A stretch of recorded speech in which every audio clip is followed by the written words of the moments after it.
All right, it is the bottom of the hour. So hello and welcome back, everybody. My name is Ian Shanahan. I'm with Green Teacher, one of the multiple host organizations bringing you this presentation slash discussion. I mean, it really is a true web-based seminar, which is the root of the word webinar. This is part two of our climate and energy solutions series that we are presenting in partnership, I myself representing Green Teacher, but also with the Alberta Council for Environmental Education, Green Learning, and Energy Media. Just before we launch into the presentation itself, I would just like to get a sense of any burning questions that anybody has regarding this particular topic. We'll be focusing on the various roles, particularly of government and industry in the path to decarbonization. And of course, there's so much to unpack there, and we will do that in the presentation as well as in the discussion, which we hope to really get in depth with. But just add in the chat box any burning questions you have about this, particularly in your teaching. Also let us know what, whom you teach, what age groups you teach, etc. And I'm just going to share my screen so that we can formally begin. So as I just mentioned, this is part two of our Teaching About Climate and Energy Solutions series. This one in particular is teaching about contrasting energy solutions.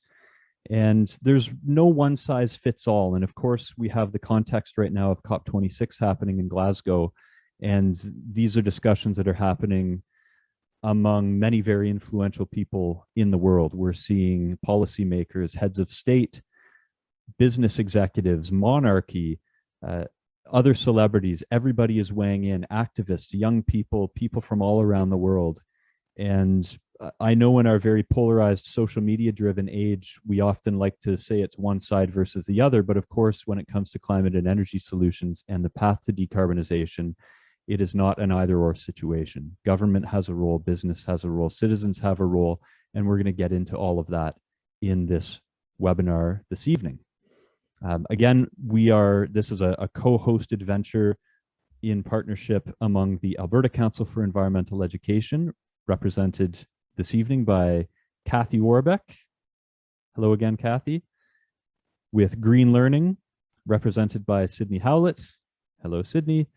And our presenter, whom I will introduce in just a few minutes properly, Markham Hislop from Energy Media. Obviously, we're all tuning in from different areas. I, in particular, am located on the traditional territory of the Anishinaabe, Huron-Wendat, Haudenosaunee, Mississauga peoples. This is Williams Treaty Territory, also known as the North Shore of Lake Ontario. And on a clear night, I can see Rochester. Tonight is not a clear night where I am based. I always do a shout out to our various webinar partners in both Canada and the US. These are NGOs connected to environmental education or providers of environmental education resources. And ultimately, we're all in the same boat. We're all pulling in the same direction, and we support each other in sharing out what each other is doing. And we thank them for spreading the word about this webinar. In fact, you very likely heard from them. And of course, we have many webinar partners in the US, large population, many of the state affiliates with the North American Association of Environmental Education. So thank you as well to them for spreading the word so that we can have discussions and experiences like this that we have planned for tonight. I mentioned we've got this very well-timed context of COP26 happening, and we're hearing lots of promises, and I think there's a healthy degree of skepticism because we've seen so many broken promises from government and business. And that's an excellent context to be in the background of this experience that we have planned tonight. Just a quick overview of sort of our basic plan. We will start with the presentation and a case study focused on the province of Alberta here in Canada. We'll then open it up to the first of two discussions that we will have. Then we're going to do a resource share. So each of the partner organizations does provide resources related to the path to decarbonization. And we need as many of these as we can. We're going to be sharing lots of different types of resources, some more web-based ones, more text-based ones. from all kinds of different angles, just so that you come away from this experience very much equipped with a toolbox of items that you can use in your teaching context. That's ultimately what we are here trying to achieve. And then once we've done the resource share, we will return to a sort of a final discussion to wrap up any loose ends and any final thoughts that anyone has. And if you do have questions throughout, just add them into the chat box. And if we don't get to them right away during the presentation, we'll definitely get to those during the discussion proper. So to properly introduce our speaker, he's the speaker for all three of the webinars in this three-part series. Markham Hislop is one of North America's leading climate and energy journalists. You can subscribe to his YouTube channel, as I have done. I've learned a lot from his daily videos, sometimes more than one per day, and also his podcast, Energy Talks. And you can find out more on his website, energymedia.com or .ca. I actually probably should have put that in my notes beforehand. We'll put it in the chat box. It's energy, as you can see on the screen, spelled with an I. So Markham has spoken to many people from government, from industry, and everything in between about the various responsibilities that we have. I am now going to pass the virtual baton to him for us to dig even deeper into this very important and timely discussion. Markham. Thank you very much, Ian. Really appreciate that, both for the introduction and for noticing that I was on mute. Could we go to the next slide, please? I'll just, while we're waiting for that slide to come up, I've tweaked the presentation, the webinar a little bit. A, because we're at COP26, and B, because since we decided on the topic, I've done quite a number of interviews with global experts on the energy transition and the various facets of it. And I wanted to give you a little simple model that popped up in my email just a couple of days ago that came from a big bank of all places.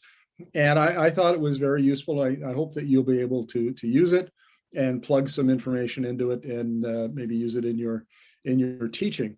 But when we say who's responsible for the energy transition, it's really, like as Ian said, an issue of government and policy versus technological change, markets, finance, industry, and so on. And what role do they play? What's driving the energy transition, and how do we as a society develop policy to decarbonize the global energy system? And you can see that conversation playing out at real time in Glasgow at COP26.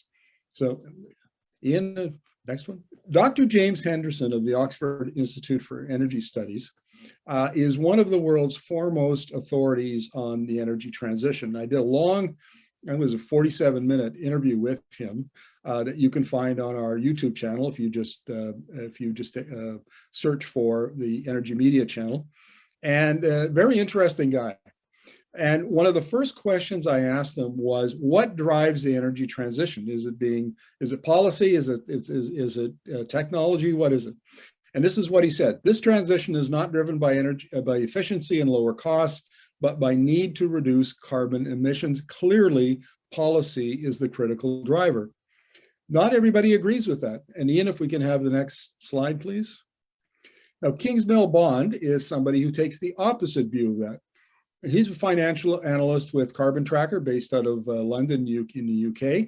And he says, as demand for fossil fuels peaks and declines, 7 feedback loops speed up change. For example, every time new tech production doubles, costs decline by 15%. And if you attended the last webinar, we also talked about Tony Seba, who also believes that technology change is the primary driver of the energy transition. So we've got these two polarized views, I guess, of is it policy, is it technology, is it industry and finance and so on. And if we could get the next slide up there. This is the model that I was referencing. It has 2 parts in it. And so it breaks decarbonization down into 4 main parts: energy efficiency, which is doing more with less energy. and I think our energy per capita has been declining for quite some time. Electrification, so those things that are now powered by fossil fuels, like our cars, will soon be powered by electricity. Fuel switching, so in a case like natural gas that is used to generate electricity, it may be switched to hydrogen or some other biofuel. And then carbon capture, which is carbon capture and storage, because of course they capture the CO2 and put it down underground in old oil and gas reservoirs.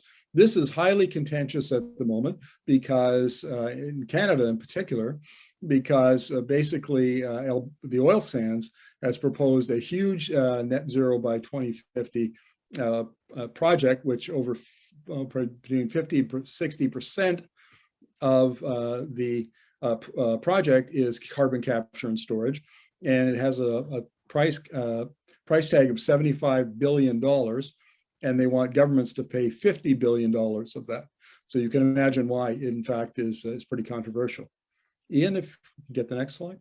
So then there's 4 enabling factors that are supporting decarbonization. So that's the development of scaling of new technologies. You can think of wind and solar and batteries and electric vehicles would all be examples of technologies that 20, 30 years ago were just getting started. And again, you remember the last webinar where we talked about the S-curve and how all those technologies start out at the far end of the S-curve. And as they get better and cheaper, they slowly work their way up until they hit the inflection point. And then they go then they're adopted very rapidly. And someone like Kingsmill Bond would argue that, we're at that point. For electric vehicles, wind, solar, for sure, we are at the inflection point, maybe a little past the inflection point on that curve. So building the necessary infrastructure, and this may be top of mind for anyone who is joining us from the United States, because of course, President Biden has his Infrastructure Act and the Build Back Better Act. That's stalled in Congress. And I think the total bill for that is $3.5 trillion. And of course, there's all sorts of horse trading going on in the House over this. And so building the necessary infrastructure, but this is really key, because if we're going to electrify 70 to 80% of the economy to decarbonize, then we have to build out, we have to generate more electricity, we have to build out our transmission infrastructure, we have to build out our neighborhood infrastructure so that everybody can plug in their electric vehicles at night without blowing a transformer, something like that. So there's a lot of work to be done building the necessary infrastructure, and who's going to pay for it? Government, industry, still to be determined. Then there's changing consumer and firm behaviors. And yesterday was, if I remember correctly, it might even been today.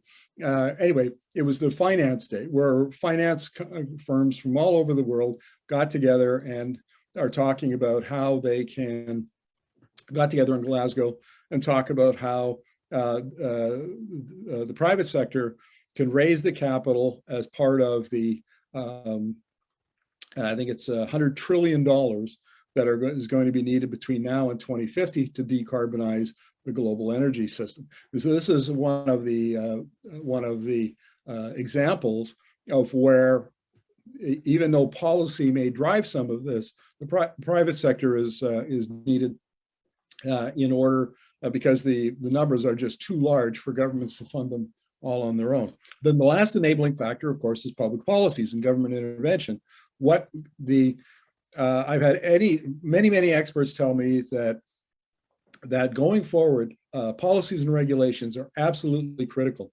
Not only do they drive change, but they also set the framework within which the private sector operates. So if you're trying to decarbonize, or an industry like oil and gas, say, or transportation, and your policy is flawed, then the private sector won't invest because there's too much uncertainty, and you don't get the outcomes that you're looking for.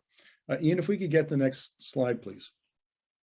So let's talk about a couple of some case studies. And I've tweaked this a little bit from the original idea we had.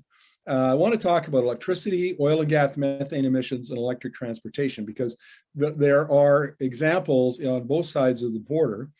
And electricity, I interviewed an economic modeler named Dr. Chris Bataille, and his calculations show that Canada is going to need 2 to 3 times as much electricity as it consumes today in 2050. And he tells me that the rule of thumb is 2 to 3 times more by 2050 for developed nations like Canada and the US, and developing nations will need 3 to 5 times more. So the Canada is actually fairly stable. We've grown this, you know, 60, our hydro makes up 60% of our power. Nuclear makes up almost 20. We're 80% emissions free now, and it's reliable, it's cheap, it's clean, and we think we've got it nailed.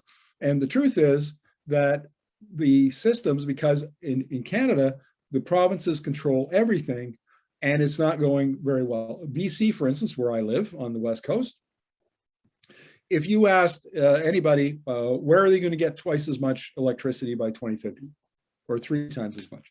They're never going to build another hydro dam. They've given the task of figuring this out to the provincially owned Crown Corporation, BC Hydro, which does all of its work behind closed doors. So we don't get to take part in those kinds of discussions. It's a big black box, and it's a real problem. So government in this particular case set a clean BC policy, and then it tasks the BC Hydro to figure out the electrification and the electricity part of it. And my prediction is, I'm a little pessimistic. I think BC is going to have some real trouble. Next door in Alberta is a system that's much more like the United States. So it has an independent system operator. It began privatizing and opening up its electricity market in the late 90s. So it has over 20 years experience. So it has a wholesale market, and that's operated by this independent organization. And basically anybody that's a credible electricity developer can apply and be granted access to the grid, so they can go build a wind farm or a solar farm if they want, and then they're guaranteed that they can plug into the grid. And this has been wildly successful in terms of wind and solar in southern Alberta, which has the best wind and solar resources in Canada, because now you have a stable framework where everybody knows the rules. They can decide for themselves whether their investment makes sense or not. And what they're finding is they have a big boom on in renewables, because what's happening is that big corporations will enter into an agreement with the developer, and they'll say, look, we need 50 megawatts. That's what our bank offices consume all across Canada. And we're going to build a wind or solar farm in Alberta. And basically that's how we're going to be net zero. So they're called power purchase agreements.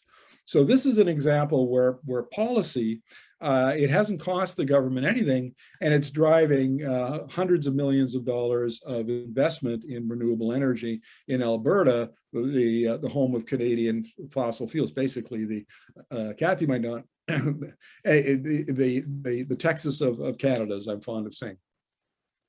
Then you go some provinces over to Ontario, where Ian is, and now you've got a hybrid system that, excuse me, that was supposed to be privatized and supposed to be mostly market driven, and isn't. And it has a market, but then there's subsidies. They subsidize electricity prices to $7 billion a year.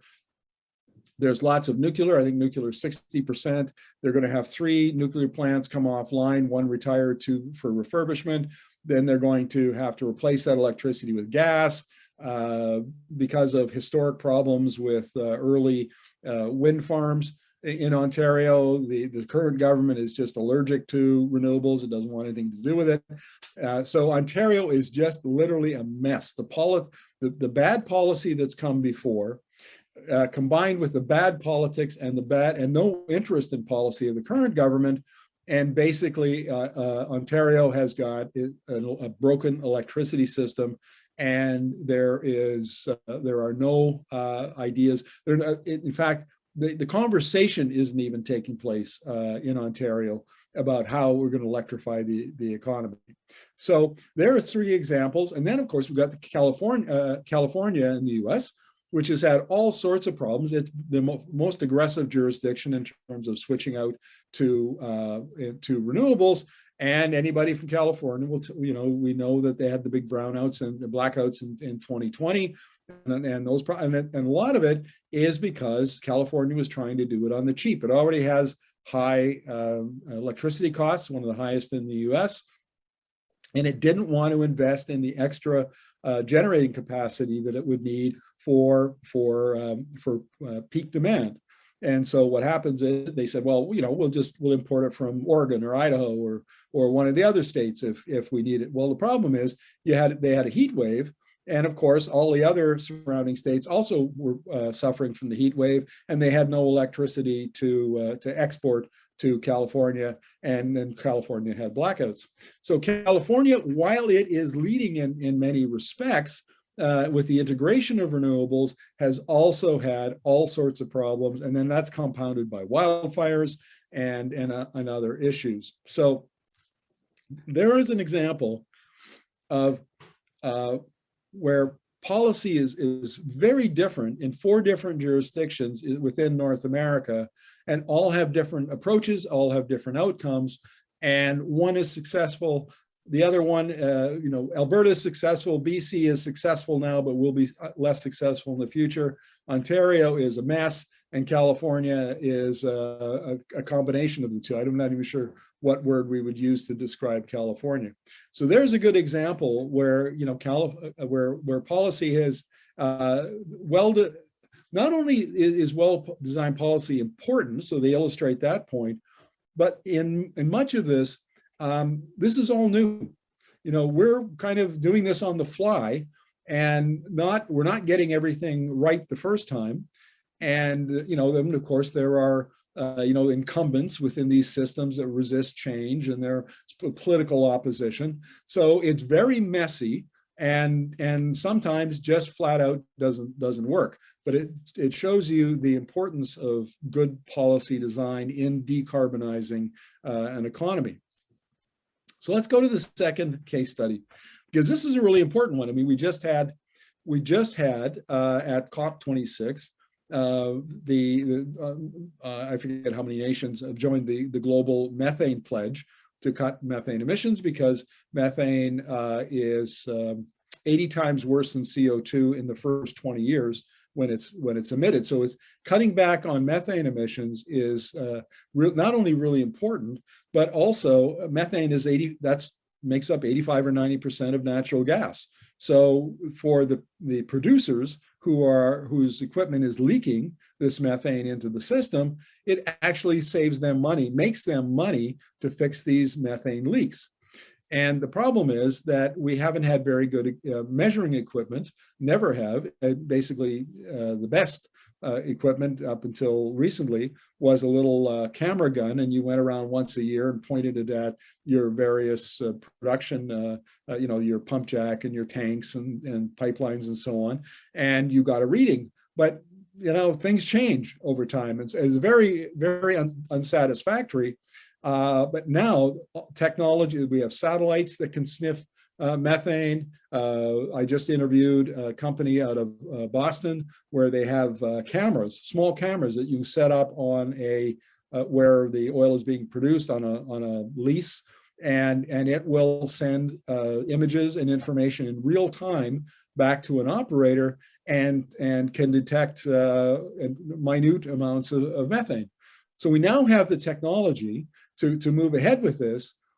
But again, let's look at 3 jurisdictions. The Permian Basin, which is the biggest oil producing region in the US. It's in Texas, in West Texas.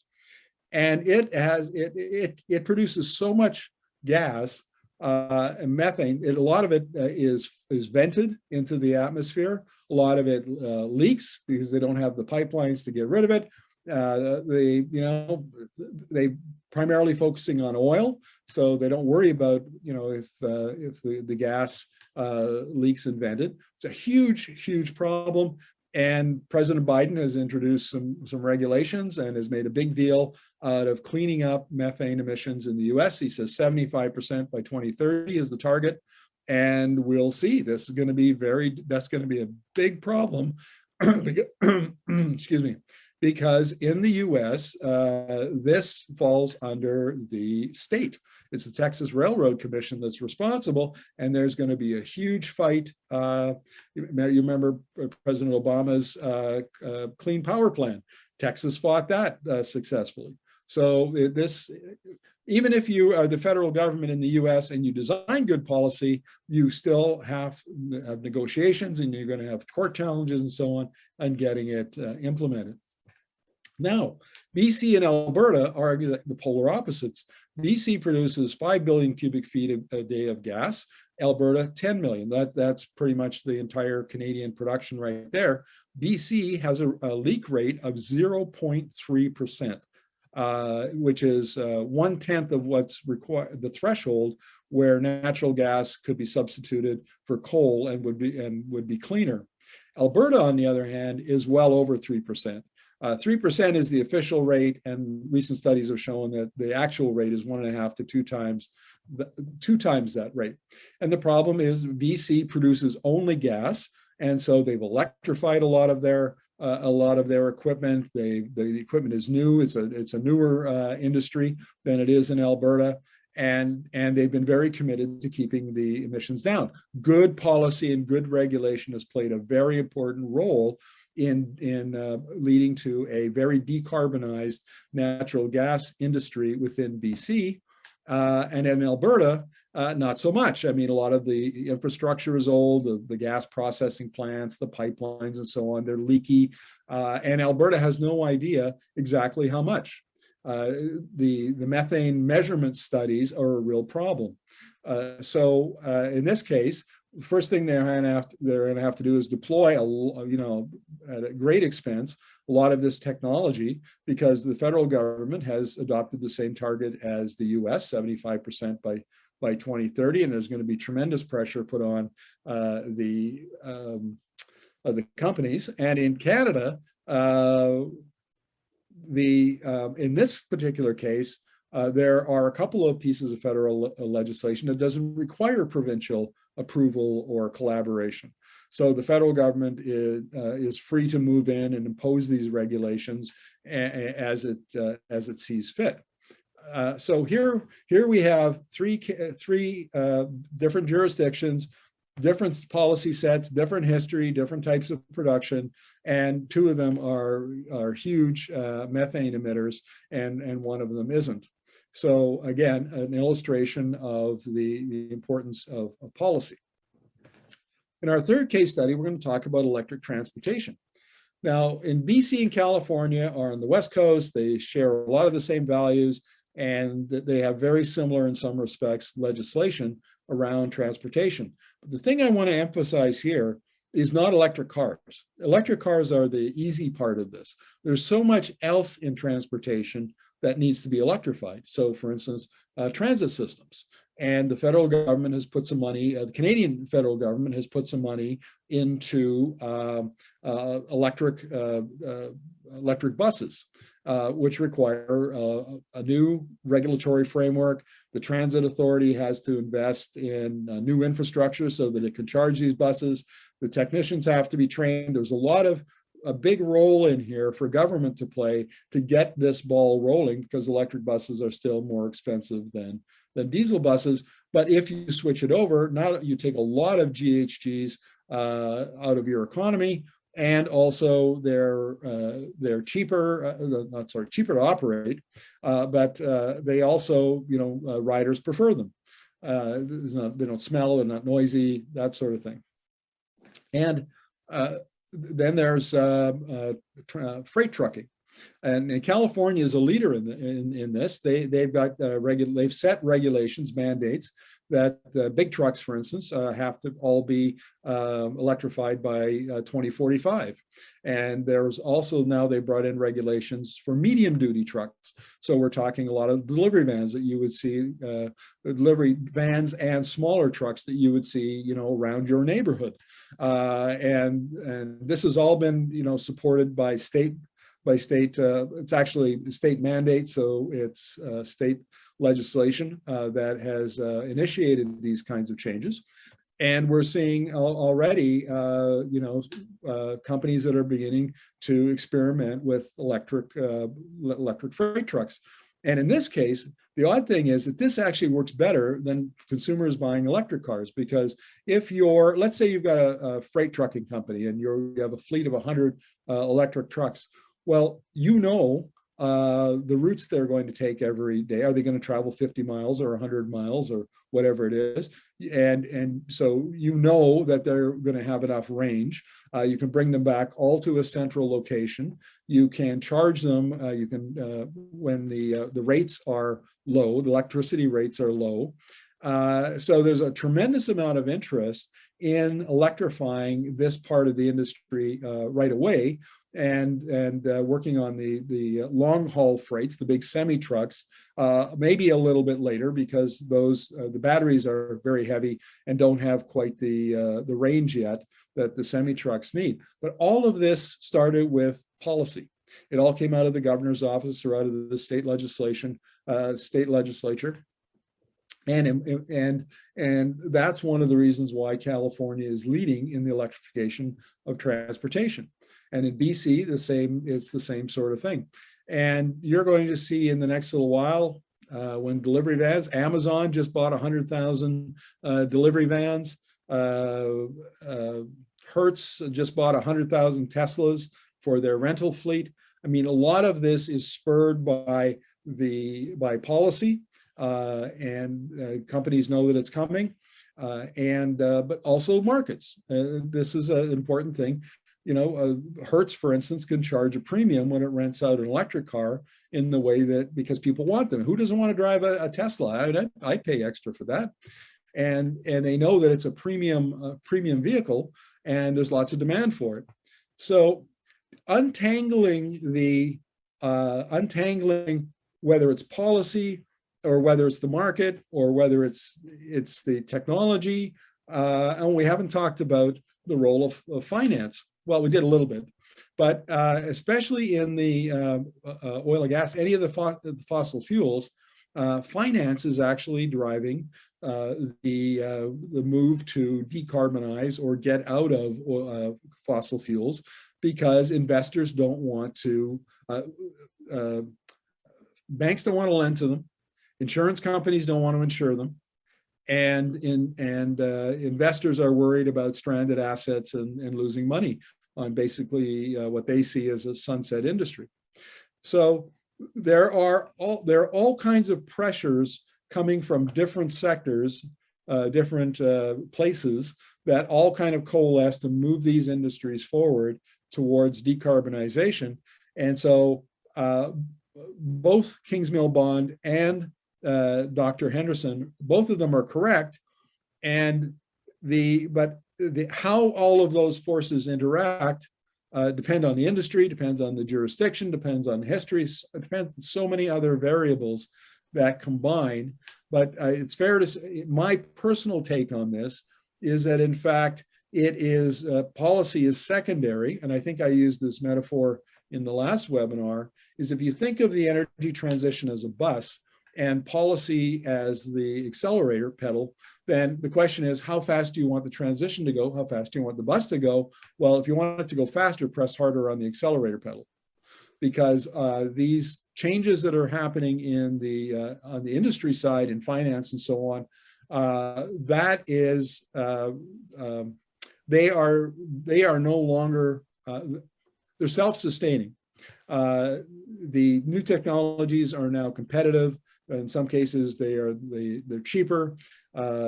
So all of these things, these other factors other than policy, really are driven now, in my opinion, by the market. And policy is dictating It's solving issues of implementation of how to scale up these technologies, as we saw earlier on in the little model from TD Bank. It's solving those kinds of problems. It's solving the pace. Are we going to decarbonize? Are we going to cut methane emissions at 40%? Are we going to cut them at 75%? Those kinds of questions. But that I hope that I've given you some sense of the complexity of the forces that are interacting with policy and how all of that it can be done well, and it can the policy, the projects, the implementation can be successful. Sometimes it takes another run or two or half a dozen before a jurisdiction will get it right and make it work. So I think I'm going to stop there and open it up for questions. That's great, Markham. Thanks for that, very comprehensive overview. And I invite everyone to put their questions in the chat box. And my mind was sort of spinning as you were explaining the various factors involved and thinking how to bring that into a classroom setting. And my mind immediately sort of went to the basic model of initiate, explore, and apply, or apply could be substituted for simulate. And I think the answer is right there with those case studies. Is maybe initiate the conversation about the fact that this isn't an either or situation, that this isn't a Twitter battle where there's no overlap, that this is the middle part of a Venn diagram, and both entities are required, but how do we know to what extent? And I guess you kind of came to this point, sort of the end goal is this idea that it's case by case, which I mean, just in terms of systems thinking is not surprising to anybody, that case by case is kind of how we should really approach just about anything. Is ultimately we have our baseline goals. How we get there is going to depend on these different factors that you've outlined. So do you have any particular advice to educators about how they might go about running a sort of case study unit or project to get students to understand the fact that you need both entities, but to what extent it's case by case? Not being an educator, but being just a poor ink-stained scribbler, I think what I would say, and I'll put in a little plug for a project we're working on that Ian is actually is helping out with, and that is we've created a high school learning module for the energy transition. So we've got an introduction to the energy transition, some of the core issues. Then there's 10 key issues that get explained, and policy is one of them, and technology change and finance, all of that stuff is explained very simply and briefly. Then comes to the conclusion, and where that format might fit this application is we've embedded audio files and linked to video interviews where the student, if they want to delve deeper, if they want to go down that rabbit hole, they can listen to those interviews. And so we could do case studies. I've got interviews with entrepreneurs or with policymakers, those sorts of things. So if we were doing a learning module on, I guess, Ian, maybe we should do a learning module on this. That's the way I would approach it. And as Ian, one of Ian's most important contributions, he got me thinking about, well, we should have discussion questions and there should be learning outcomes. And so I'm telling you what you already know because you're all teachers and you get it. But as coming at this as a journalist and somebody who works, I guess that's the way I would approach it. Does that make sense, Ian? For sure. Yeah, I think so. And, those discussion questions are a great starting point to orient students to dig deeper and, as you say, into those rabbit holes. Sydney's got this question here about, should governments make more aggressive policy? And of course, that is playing out right before our eyes at COP26 right now. And I think it's also interesting, we're coming out of this context of having lockdowns or in some cases coming out of lockdowns, and that has become somewhat of a bad word because, yeah, I mean, let's be honest, it's an uncomfortable situation for anybody to have these restrictions of our day-to-day activities. And kind of the longer we wait, the more the possibility of potentially having lockdowns related to climate change happen. Where and do we need to have more stringent policies, whether or not they get into lockdown territory or not, really? See, that's a fascinating question, because the short answer is yes. We absolutely do need it. And Canada is in many ways, I don't know that I think about it, the US, a case study in what is politically possible. So Canada, when it started out in the Kyoto Accord in the early 90s, made lots of promises, never followed through on any of them. And then we had the Stephen Harper government from 2006 to 2015, who made more promises and nothing happened. Very little implementation, because there wasn't political support, public support for climate change and the climate crisis. Then the Liberals came in 2015 under Justin Trudeau. They ran on a climate plan. They brought it in, and then they've upgraded it, on it periodically, and they ran on it in 2019. We just had an election. They ran on a full, on some major additions to it, like capping oil and gas emissions. So they made some additions. And now experts think that Canada now has a robust set of climate policies that will get the country to net zero by 2050 if they're well implemented. So the issue here, Sydney, the way I see the answer to your question is, could we have had the suite of policies we have now? Why didn't we do that in the 1990s? Why didn't we do that in the aughts? Why did it have to wait till now? And I think a lot of that is the political culture and the acceptance of the science and the public discussion around. There was lots of climate denial and lots of denial funded by some of the incumbents in the fossil fuel industries. All of that had to be overcome so that we could get to where we are now. And I think if Greta Thunberg were here, she'd be telling us it wasn't enough and we didn't try hard enough. And I get that, I really do. But having been reported on this for a long time,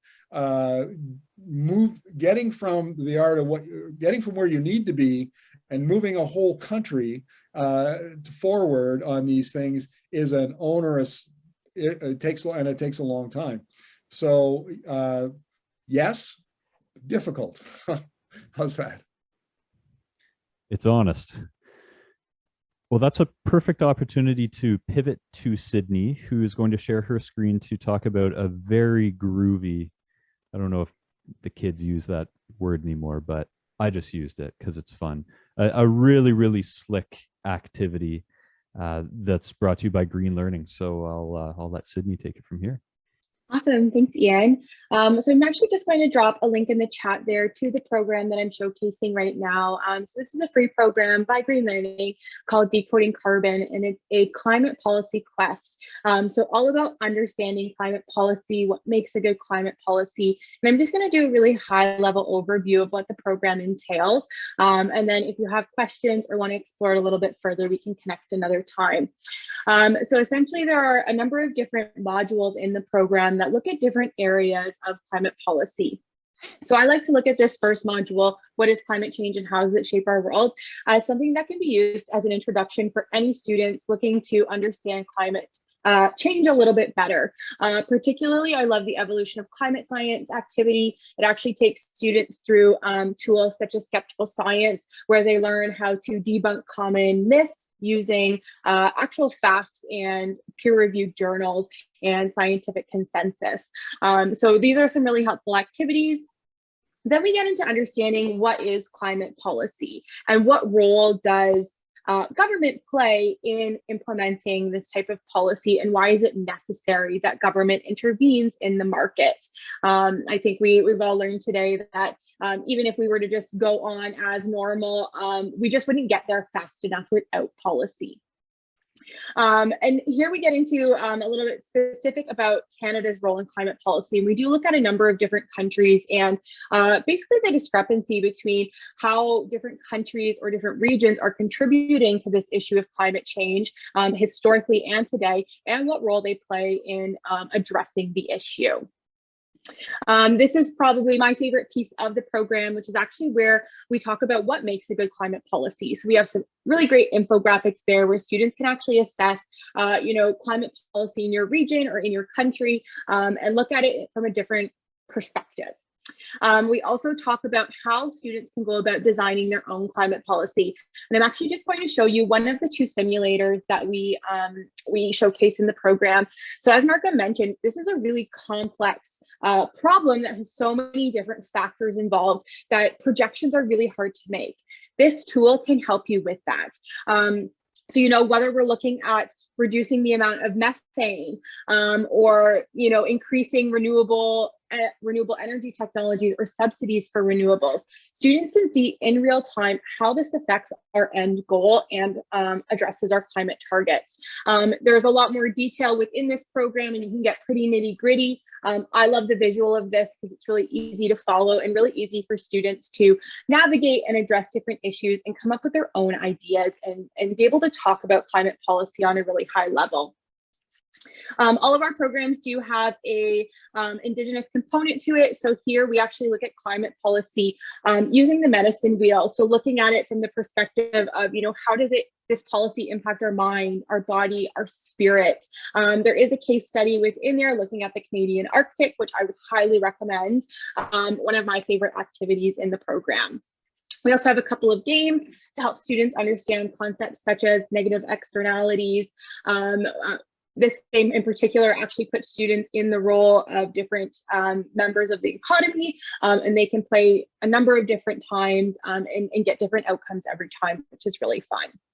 The culminating activity of this program is to actually design your own climate policies. There is a challenge involved. So for any Canadian educators on the line, you can win some really awesome prizes. American participants, you're still welcome to design a climate policy. We have some experts who will give you feedback on that policy as well, which is really valuable for students. We do have some examples of some policies students have written in the past, and I just want to highlight one that was written by a grade 12 student from British Columbia, and she actually designed a let me see here, a restorative community development policy. And she took a 2-pronged approach where she said every policy needs to ensure a diverse set of community voices are involved. And for every new square meter of land developed, another square meter of land must be restored. So this is grade 12 students coming up with these ideas, writing out this policy, consulting their community, really high level, awesome stuff happening. So that's all I'm going to say about the program. But if you do have any questions, I will throw my email in the chat as well. You're welcome to reach out anytime. But thank you. That's the Decoding Carbon program. And I think I'm going to pass it off to Ian. Thanks again, Sydney. Yeah, as I say, it's a really slick program and highly encourage you to check it out. And I love also the fact that with that, you're taking into account the emotional sides of it. I mean, we know that facts don't tend to persuade people, and we need to talk about the emotional side of this. So lots of really, really neat stuff there. I won't spend too much time talking about what Green Teacher has to offer. We'll also include all of this in the follow-up email and post all of this up on the Green Teacher website by the end of the week. So our 2 books, Teaching Kids About Climate Change, Teaching Teens About Climate Change, they're effectively toolboxes. That's my actual toolbox, by the way. I inherited many of my tools because my dad was of the mind that why have 1 hammer if you could have 8 or 11 or something. But our books are meant to come off the shelf and have activities that you can use in the classroom or whatever your educational context is right away. And I can't take a shred of credit for any of these. I owe that all to my predecessor, Tim Grant, who has been busy with other things in recent years, running for the Green Party federally, though running against the Deputy Prime Minister is always a rather uphill battle. But he's on very good terms with Miss Freeland. It's a very cooperative competition in their riding in Toronto. One of the activities I just want to highlight briefly is teaching about carbon regulation. It relates a lot to what we've talked about here, and it's an activity where you simulate different approaches to pricing carbon, capping the price of carbon cap and trade, or taking this more very top-down command and control approach. And it allows students to simulate these activities, see what the impacts are, the negative externalities, the financial benefits for individual companies, the impact on carbon reduction. Particularly in a North American context, we hear a lot about carbon tax and cap and trade, or a combination of the two, depending on the province or state where you're residing. The way it's basically set up is the teacher, and this is all sort of fictitious, but based on reality, the teacher has the role of the quote unquote North American Greenhouse Gas Initiative. You can name it whatever you want, really, it's fine. And then you select two, plus or minus, but typically two students to be your carbon brokers. So they're the numbers people. They're the ones that are going to look at how many carbon emissions or equivalents have you reduced through the different simulations. And in the case of the carbon tax activity, what are the financial implications for your organization? So two particularly numbers-oriented students would be excellent candidates to fill that role. And then the remaining students can be in groups of 2 to 5, and each represents one of 6 coal-powered utility companies. And in the book, they're named based on Ontario and jurisdictions around Ontario, but again, you can adapt them to where you are based. And you get this nifty info sheet about your fictitious but based on reality power generation organization and what the implications of the different schemes would be. How would a command and control top-down approach affect you?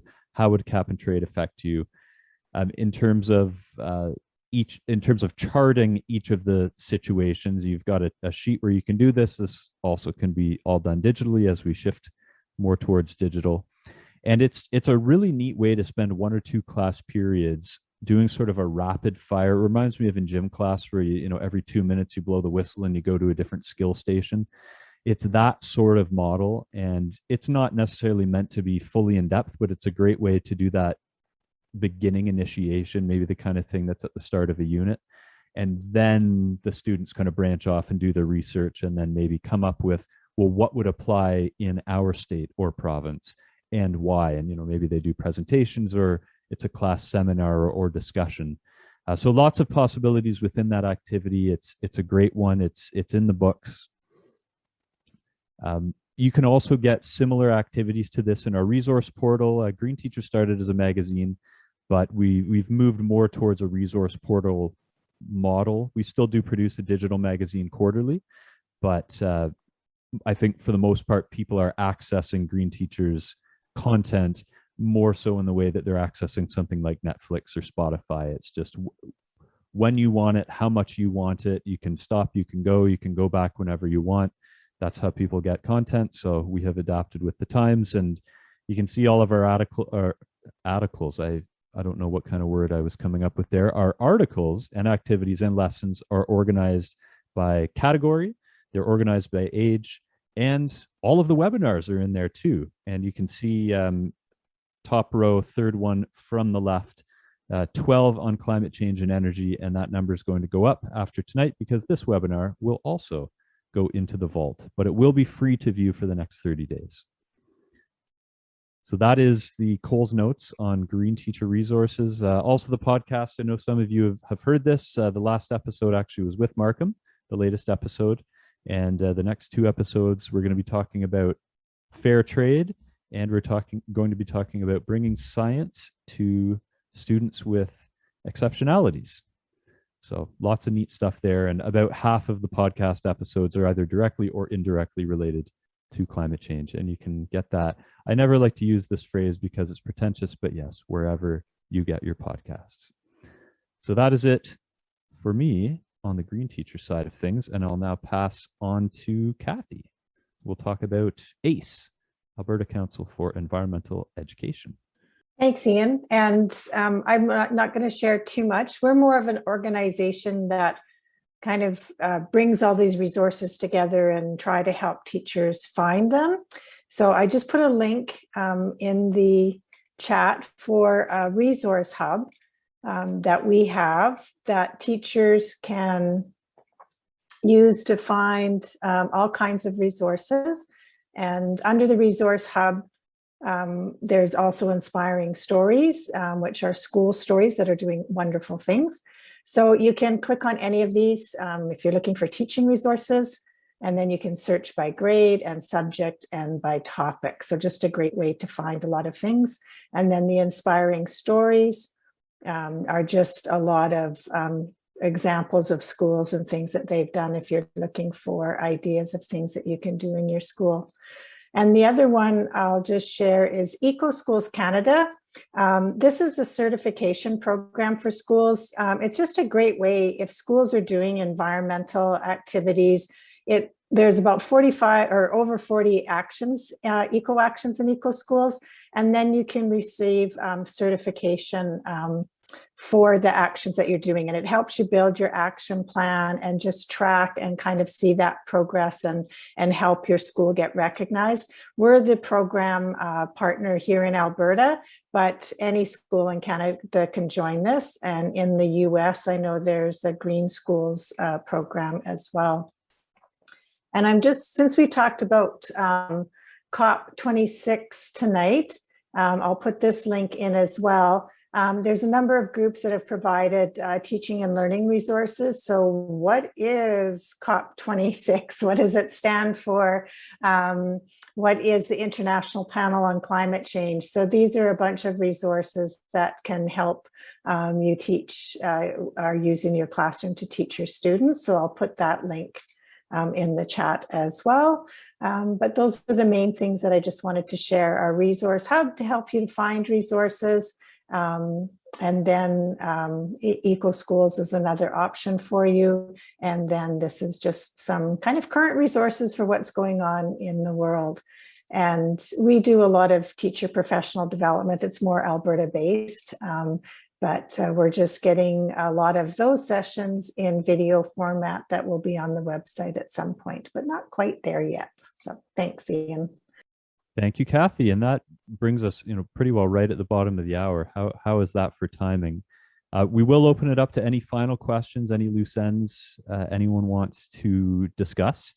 Our third and final webinar in this three-part series is in 3 weeks. It's on November 24th. All the other details are the same. So it'll be 7:30 p.m. Eastern time, 4:30 p.m. Pacific, and everything in between. And it'll be the same cast of characters in terms of hosting and presenting.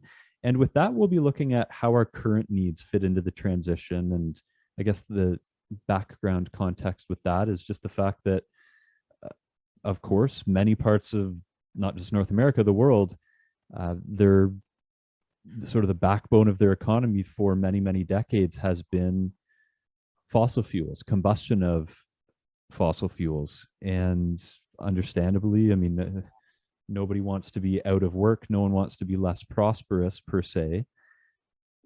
What do we say to folks who are from families who work in the fossil fuel industry?